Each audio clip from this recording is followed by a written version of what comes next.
Hello students, हम लोगों ने स्टार्ट किया हुआ है चैप्टर नंबर 6 उत्पादन फलन तथा कुल उत्पाद, औसत उत्पाद एवं सीमांत उत्पाद की धारणाएं। हमारे पिछले लेक्चर में मैं ऑलरेडी टीपी और एमपी को एक्सप्लेन कर चुकी हूँ। मैं डिस्क्रिप्शन बॉक्स में इनका लिंक दे दूंगी उसके रिवीजन के लिए, और उससे पहले लेक्चर में मैं उत्पादन फलन भी समझा चुकी हूँ, तो उसका लिंक भी मैं आपको डिस्क्रिप्शन बॉक्स में दे दूंगी।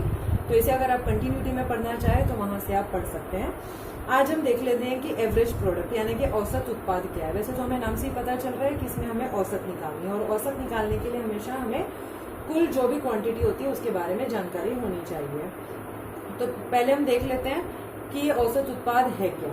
परिवर्तनशील कारक की प्रति इकाई उत्पादन को औसत उत्पाद कहा जाता है। बच्चों, मैं बार बार कहती आई हूँ कि हम ये जो भी थ्योरीज हम कर रहे हैं या ये जो भी हम स्टडी कर रहे हैं, ये हम शॉर्ट टर्म पीरियड को लेकर कर रहे हैं, जिसमें हमने उत्पादन के बाकी सभी साधनों को स्थिर रखते हुए एक साधन को हमने परिवर्तनशील रखा है, जो कि हमने श्रम दिया हुआ है, और हम केवल 2 साधन लेकर ही स्टडी कर रहे हैं इसे। तो ये क्या कहते हैं कि परिवर्तनशील कारक की प्रति इकाई उत्पादन को, कि प्रति इकाई कितना उत्पादन आया। हमने सीमांत में तो देख लिया था कि एक अतिरिक्त इकाई का प्रयोग करने से कितना अंतर आता है टोटल प्रोडक्ट में, वो अंतर अतिरिक्त इकाई का फल है। यहाँ हमें देखना, हमने एक वस्तु को प्रोड्यूस करने में 10 लोगों को काम पर लगाया है, तो 10 लोगों की एवरेज क्या निकल रही है, औसतन वो कितना काम कर रहे हैं। हम जैसे मार्क्स देखते हैं क्लास में, हम लोगों ने देखा कि बच्चों के किसी के 100 में से 40 नंबर आए, किसी के 100 में से 80, तो हम एक एवरेज निकाल लेते हैं कि 60 नंबर रहे हैं बच्चों के। ठीक है, तो आप यहाँ देख सकते हैं कि एक फॉर्मूला लिखा हुआ है AP = TP/L। TP हमारा कुल उत्पाद और L हमने लिया है श्रम की इकाइयाँ। जैसे मान ले एग्जांपल देख लेते हैं कि 4 श्रमिक हमने काम पर लगाए हैं और उनका कुल उत्पाद यानी उन्होंने जो प्रोड्यूस किया है वो है 12 क्विंटल, माने कि गेहूं प्रोड्यूस किए 12 क्विंटल। तो इनका AP यानी कि एवरेज प्रोडक्ट कितना आया, यानी कि पर पर्सन कितना आया, 3 क्विंटल की प्रत्येक श्रमिक ने। 4 श्रमिक है तो प्रत्येक श्रमिक ने 3 क्विंटल उपजाया है। ठीक है, यहाँ पर आप हमें इसको एक तालिका में भी दर्शा सकते हैं। हम सेम वही डेटा ले रहे हैं जो हम पिछले कुल उत्पाद और सीमांत उत्पाद में लेते चले हैं। हमने देखा भूमि की जो जितनी भी इकाइयां हैं वो हमने स्थिर रखी है, और क्योंकि भूमि की इकाइयां स्थिर हैं तो इसमें कोई परिवर्तन नहीं है। एक भूमि की इकाई है, श्रम की इकाइयां हम एक मात्रा में बढ़ाते चले गए, ये परिवर्तनशील कारक है। कुल उत्पाद हमने देखा था, पिछला ही डेटा मैंने उठाया हुआ है। हमें निकालना है इसका औसत उत्पाद। अब जब औसत उत्पाद निकालेंगे तो हम फॉर्मूला अप्लाई करेंगे TP/L। मैं बार बार बता दी हूँ, पिछले लेक्चर में भी मैंने बताया था कि हमें न्यूमेरिकल्स करने होंगे, हमें टेबल हम लोगों को कंप्लीट करने के लिए आएगी, जिसमें हमें फॉर्मूले बहुत काम आएंगे। तो फॉर्मूला याद रखना है। आपको कभी भी पूछा जा सकता है किसी भी टेबल को देखिए कि टेबल कंप्लीट करो। अब टेबल में क्या कंप्लीट करो, हो सकता है आपको AP दे दिया जाए और आपको TP ज्ञात करना है, हो सकता है आपको TP दे दिया जाए और आपको AP ज्ञात करना है। तो फॉर्मूला हमें पता होना चाहिए।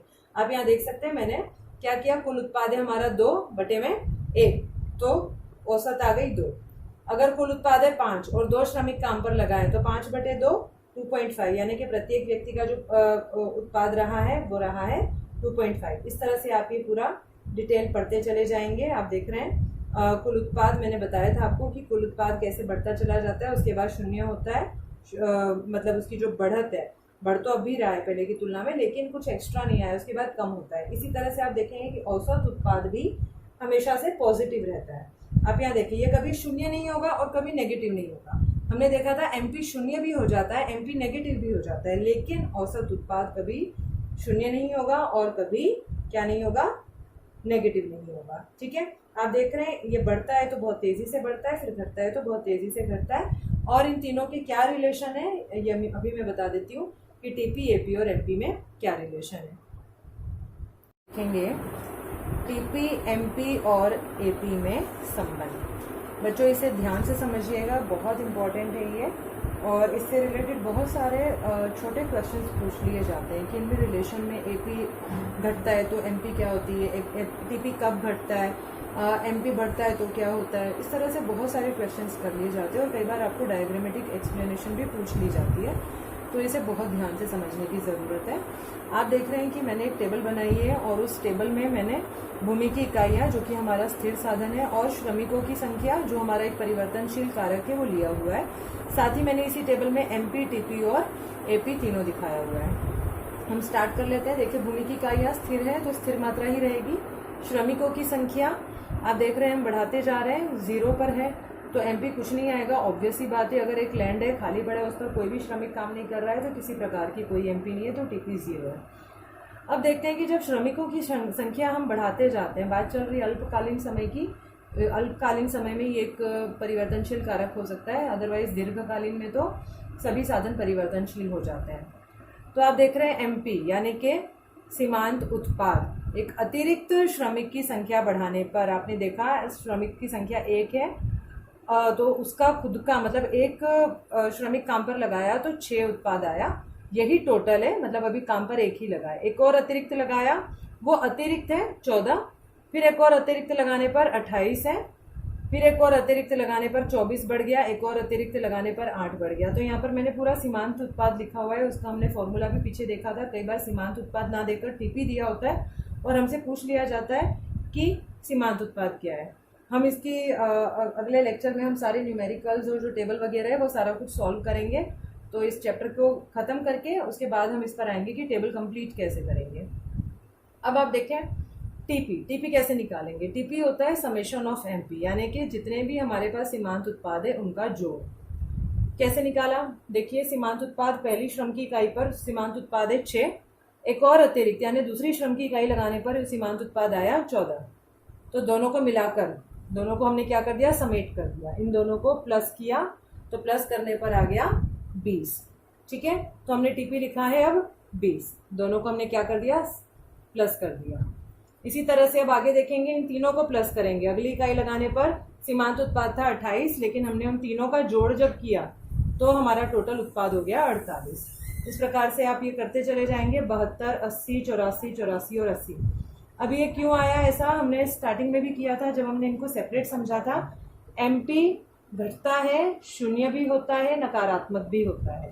टीपी की प्रवृत्ति ध्यान में रखेंगे, जब तक एमपी बढ़ रहा है टीपी बहुत तेजी से बढ़ रहा है, और उसके बाद जैसे ही एमपी घटना शुरू होता है टीपी की दर भी क्या हो जाती है, बढ़ने की जो दर है वो कम हो जाती है, घटती चली जाती है।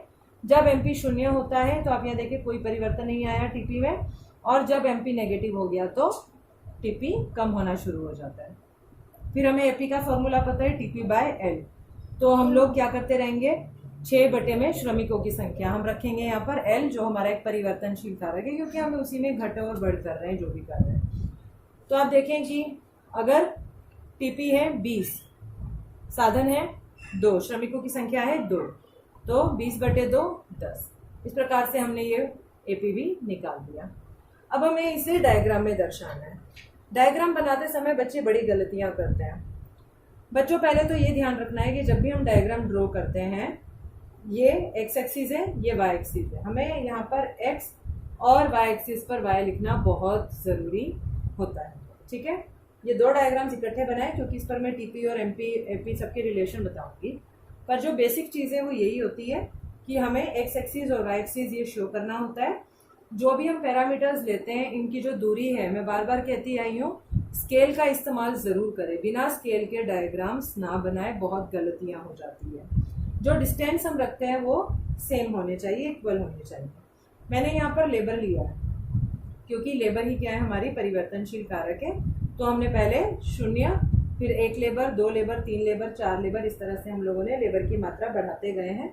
तो यहाँ पर एक्स एक्सिस पर लेबर लिया है, वाई एक्सिस पर यहाँ पर मैं शो कर रही हूँ एपी और एमपी, यहाँ वाई एक्सिस पर मैं शो कर रही हूँ टीपी, टोटल प्रोडक्ट। ठीक है, अब इस डायग्राम को बनाते समय ये ध्यान रखना है कि जब भी हम डायग्राम बनाएंगे सबसे पहले हम पॉइंट्स लगा लेंगे। आप देख रहे हैं कि मैंने पॉइंट्स लगाए हुए हैं। कैसे लगाएंगे ये पॉइंट, हमने तालिका तैयार कर ली है। अब इस तालिका को तैयार करने के बाद हमें क्या करना होगा, हम स्टार्टिंग से देखेंगे। जब टीपी है 0, लेबर है 0, तो टीपी भी 0 है, तो यहाँ पर हमें कुछ नहीं करना। जब हमने एक श्रमिक काम पर लगाया, टोटल उत्पाद आया 6, तो आप ये देखें, लिखा तो हमने 10 है, देखो 10-10 का गैप देकर मैंने वाई एक्सिस पर आंकड़े लिए हुए हैं, लेकिन 6 यहाँ कहीं होगा। जैसे आपने लास्ट ईयर ग्राफ पेपर पर ये डायग्राम्स बनाने सीखे थे, तो इतना हमें आइडिया आ जाता है कि कितना गैप हमें लेना है और 6 कहाँ पर होगा। तो आप यहाँ पर 6 का अंदाजा लगाकर 1 के बिल्कुल ऊपर पॉइंट लगा दें। इसी तरह जब हमने दूसरा श्रमिक लिया, तो दूसरे श्रमिक में हमारा कुल उत्पाद हुआ है 20, तो 20 यहाँ पर है, यानी कि दूसरे लेबर पर, दूसरा लेबर की संख्या बढ़ाने पर टोटल प्रोडक्ट हो गया 20, तो हमने एक पॉइंट लगा लिया। इस प्रकार से आप आगे करेंगे। तीसरा श्रमिक लगाने पर टोटल जो प्रोडक्ट है वो हो गया 48। आप यहाँ देखिए 50 लिया है, यहाँ कहीं 48 होगा, इसकी सीध में ही आप 3 के ऊपर लगा देंगे।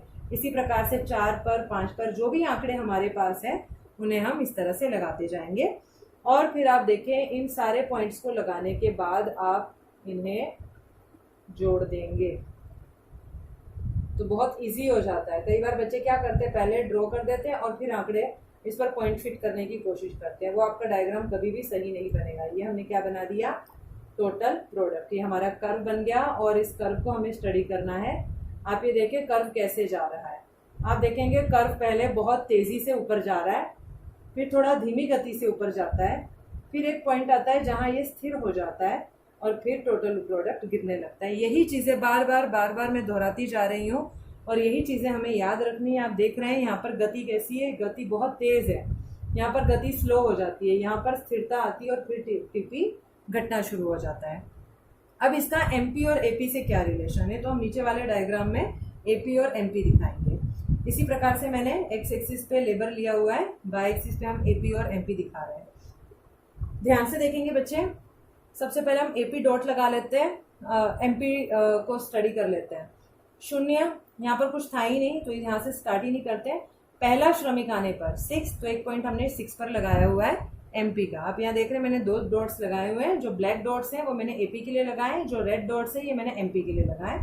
तो ध्यान से देखना, पहले लेबर पर एमपी कितना है 6, तो 6 पर लगा दिया। दूसरे पर कहाँ गया, दूसरे पर ये पहुंच गया 14 पर, तो यहाँ देखिए 10 के बाद यहाँ कहीं 14 होगा, तो मैंने एक रेड डॉट यहाँ लगाया है। फिर तीसरी इकाई लगाने पर श्रमिक की तीसरी इकाई पर ये 28 पर पहुंच गया, तो यहाँ कहीं 28 पर लगा दिया। उसके बाद ये 24 पर पहुंच गया, यहाँ लगा दिया।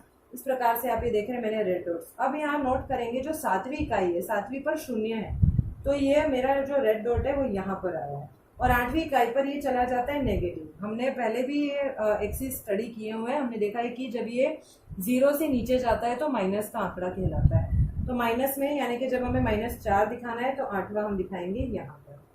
तो जब मैं इन बिंदुओं को रेड वाले डॉट्स को जोड़ूंगी अब मैं, और जब मैं रेड वाले डॉट्स को जोड़ूंगी तो आप ये देखें, इसको ज़रा ध्यान से करेंगे आप। ये रेड वाला डॉट्स हम यहाँ से जोड़ते चलेंगे और ये जितने भी पॉइंट्स मैंने बनाए हैं इसे हम जोड़ते चलेंगे और आप ये देखिए यहाँ तक आ गया। कैसी गति है इसकी, ये बहुत तेज़ी से बढ़ता है, फिर ये बहुत तेज़ी से घटने लगता है, 0 होता है और नेगेटिव हो जाता है। ये एमपी के बारे में याद रखना है, एमपी धनात्मक भी हो सकता है, 0 भी हो सकता है और ऋणात्मक भी हो सकता है। इसी तरह से एपी के बिंदु लगाएंगे आप और फिर उनको भी जोड़ देंगे। ठीक है, आपको कभी कभी ऐसा लगेगा कि डायग्राम बड़े अटपटे बन रहे हैं, कोई बात नहीं, बनने दीजिए। राइट, तो ये हमारा एपी और ये है एमपी।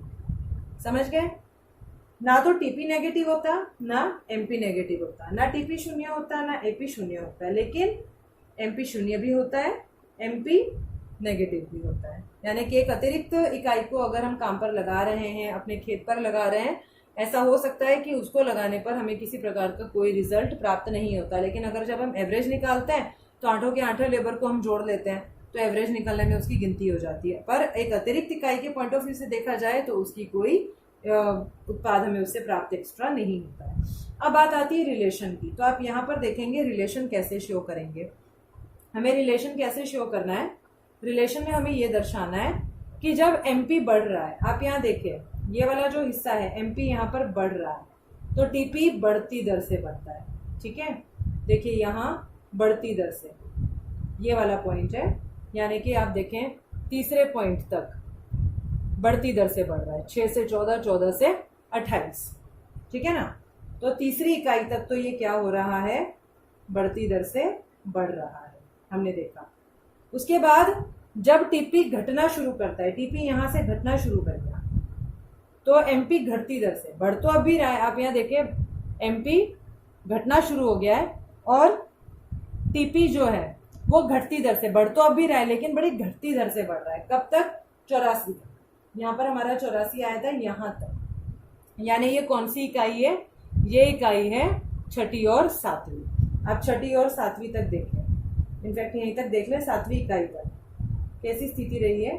7वीं इकाई तक टीपी के बारे में देखेंगे आप, जब तक एमपी घटता जा रहा है तो टीपी घटती दर से। और एक बात नोट करेंगे, जब टीपी 0 है, एमपी 0 है, तो टीपी मैक्सिमम है। ये वो पॉइंट है जहां पर एमपी 0 है, टीपी मैक्सिमम है। इसके बाद टीपी भी घटना शुरू हो जाता है। और टीपी कब घटना शुरू होता है? जब एमपी नेगेटिव होता है।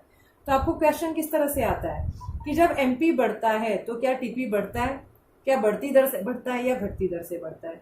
तो ऑब्वियसली ये बढ़ती दर से बढ़ता है जब एमपी बढ़ रहा है। जब एमपी घटता है, यहाँ पर देखिए एमपी घटना शुरू हो गया, नीचे आ गया ना, ऊपर जा रहा था बढ़ रहा था, नीचे आ गया घट रहा है। टीपी अभी ऊपर जा रहा है लेकिन घटती दर से। बहुत इंपॉर्टेंट क्वेश्चन आता है, जब एमपी 0 होता है तो टीपी क्या होता है? टीपी उस समय मैक्सिमम होता है, अधिकतम होता है। आप देख रहे हैं 84 का जो आंकड़ा था ये अधिकतम था, इसके बाद नहीं जा रहा, इसके बाद ये घटना शुरू हो जाता है। फिर पूछा जाता है अगर एमपी नेगेटिव है तो टीपी घटता है। या ये पूछा जाता है जब टीपी कब घटना शुरू होता है? टीपी तब घटना शुरू होता है जब एमपी नेगेटिव हो जाता है। इसी तरह से आप देखेंगे एपी और एमपी में रिलेशन। यहाँ मैंने बताया था आपको, जो रेड कलर की लाइन मैंने ड्रॉ की है ये एमपी है, ब्लैक वाली टीपी है। आप देख रहे हैं दोनों में रिलेशन भी अगर आपको पूछा जाए आप बता सकते हैं, बहुत आसानी से बता सकते हैं। दोनों बढ़ रहे हैं लेकिन तेज गति से कौन बढ़ रहा है? तेज गति से बढ़ता है एमपी, सीमांत उत्पाद। एपी से जब दोनों बढ़ रहे होते हैं, एपी की तुलना में सीमांत उत्पाद तेजी से बढ़ता है, और जब दोनों घटते हैं एपी की तुलना में सीमांत उत्पाद तेजी से घटता है। पहली चीज याद रखनी है, जब भी संबंध पूछा जाए एपी और एमपी में, आप देख रहे हैं ना दोनों बढ़ रहे हैं लेकिन कौन फास्ट है? एमपी। एमपी फास्ट है हर चीज में, बढ़ना है तब भी, घटना है तब भी एमपी पहले, राइट। एमपी 0 हो सकता है, एमपी नेगेटिव हो सकता है, एपी नहीं हो सकता है। एपी ना तो नेगेटिव होगा ना ही 0 होगा। तो ये कुछ रिलेशंस आपको याद रखना है। आपका चैप्टर यहाँ खत्म होता है। अगर कोई समस्या आती है आप कमेंट सेक्शन में डाल सकते हैं, कोई क्वेश्चन करना हो आप डाल सकते हैं। इससे जुड़े जो भी न्यूमेरिकल्स रहेंगे या जो टेबल कंप्लीट करने का एक क्वेश्चन आता होता है वो हम अपने नेक्स्ट लेक्चर में करेंगे। तो आप इस वीडियो को ध्यान से देखें, इसकी पिछली सारी वीडियोस को ध्यान में देखें और इस चैप्टर को कंप्लीट कीजिए। Thank you.